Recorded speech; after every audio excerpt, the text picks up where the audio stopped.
So one of the big stories this week was how fat cats have had £500,000 pay increase. This was based on research done by the think tank High Pay Centre. It showed how in 2022, the average CEO pay for the top 100 companies on the FTSE index went up from 3.8 million per year to 3.91 million per year. This was an increase of £530 million, or 15.7%. In 2022, this means that the top CEOs are paid 118 times what the average worker receives. This has gone up from 79 times in 2020. Now, there's no doubt that this really feels like it stinks. We have Rishi Sunak, Jeremy Hunt, and the Bank of England telling ordinary people that they need to moderate their wage claims and accept cuts in real pay. That is, even where there are pay increases, they're not as high as inflation, so that many people's pay has been falling in real terms. Doctors and nurses being told that they can only have 6% when inflation has been over 10%. Even in the last few days on ITV News, we saw a feature on how people working full-time are ending up homeless because councils have run out of temporary accommodation and it's impossible for them to rent. What kind of society do we want to live in? Super rich people becoming richer while decent ordinary people literally can't afford to live?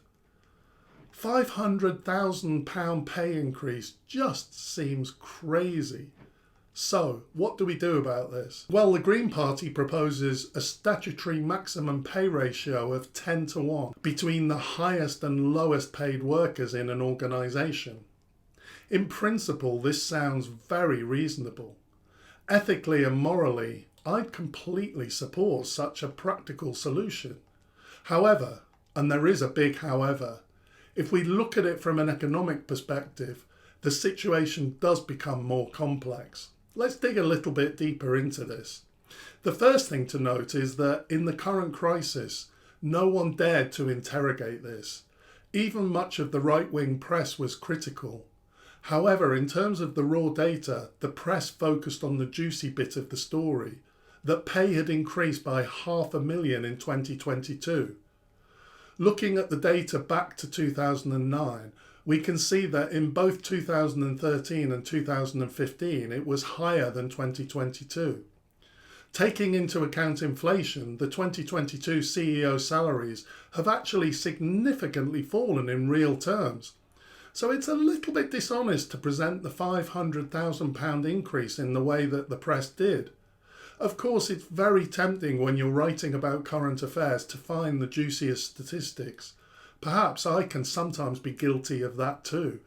Nevertheless, however strong my political beliefs, I never want to present an argument that misrepresents data. And I think that this does. Even the normally reliable Financial Times did it. Next, let's take a look at the highest salaries. We can see that they varied between 8.5 million and 15.3 million. These sound ridiculous. Silly money, right? It's interesting to compare this to the pay of the top Premier League managers. Pep Guardiola, the Manchester City manager, would be at the top of this table if included. It's almost universally agreed that Guardiola is an absolute genius and has achieved great things because of his talent. If you think in terms of a football team, it's clear that a great leader is required in order for success. If salaries were restricted to 10 times the salaries of the Man City cleaning and catering staff, I don't think that Man City would have Guardiola as a manager, nor would they have won anything. Love him or hate him, the role of a great leader like Steve Jobs in making Apple such a successful company cannot be denied. Not anyone can do this. Such leaders are in short supply and therefore, like any market when demand exceeds supply, the price will keep going up until the market balances. These big companies are operating in a cutthroat business world. They're not paying people these salaries merely as an extravagance. It really is the nature of the market. So where does that leave us now? It is a fact that we live in a capitalist economic system where the market decides the price. So here I find myself in a bit of a dilemma. I'm with the Greens on trying to come up with a radical solution that would transform society. I want an economic system that doesn't treat people as commodities, where everyone is equal, where everyone has enough to live on. In this regard, I'm interested in exploring new economic ideas and systems, new ways to live, and I will be exploring this on the channel. However, in the here and now, today, I don't think we can just impose a 10-to-1 maximum ratio. It could end up doing more damage than good in terms of distorting the market. One thing that the Financial Times did point out is that UK CEOs are relatively low paid in global terms. There is a pure economic argument that CEOs' salaries will actually have to go up further to get the very best talent in the UK. My feeling is that we can't do anything about CEO salaries. However, what we can do is to reduce inequality at the other end of the scale.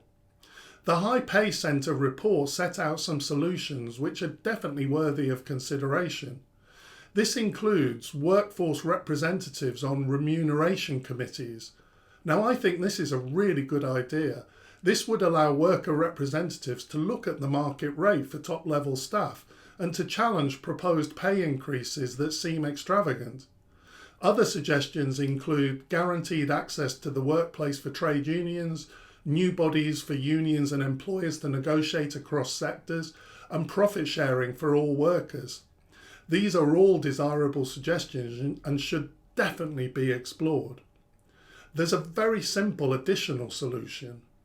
We need to tax the rich more. It's as simple as that. And we need to make sure that the rich are actually paying tax and not using clever accountants to avoid paying. One radical idea is that we try to sell this idea to the rich. I don't think that rich people are evil. I think that they live in a fantasy land where somehow they find justifications to sit comfortably with the fact that many people can't even afford the basic necessities of life. If the whole country came together behind a renewal programme, everyone would be better off, including the rich. If we tax the rich more, such high salaries mean more income for the public purse. In this way, we can dramatically improve the situation at the bottom end of the pay scale. At the same time, I do think we can also look at equality of opportunity, hereditary privileges, inheritance tax, private education, etc. All these things are worth looking at. I'd like to live in a society where anyone talented could reach CEO levels regardless of their background. In conclusion, I hope it's clear that I'm not in any way justifying the massive inequalities that exist in our society. However, I think there is very little that we can do about CEOs' wages, apart from getting them to pay more tax. Then we can improve the situation for those at the lower end of the income scale. I hope you found this information useful. If you did, please consider a like or subscribing. Thanks for watching. See you next time.